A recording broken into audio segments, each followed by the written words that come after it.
Yan, tikman natin ang ating bulanglang bangus at saka sirimpo. Nagpaluto na naman si Ryan. Nanalengke yata yan, niluto ko na kasi. Tikman natin. Masarap na. Malasa po. Yan, bubulang lang tayo ng bayabas, isda at saka shrimp.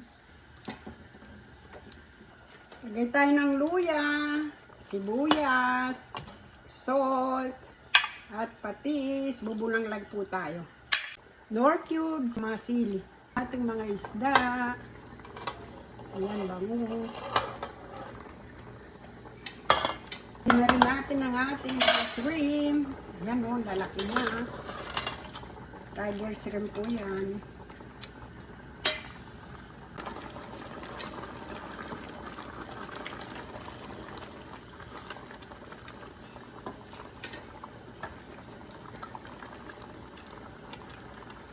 Lagay na natin ang ating mga gulay, talbos ng kamote, eggplant, beans, okra.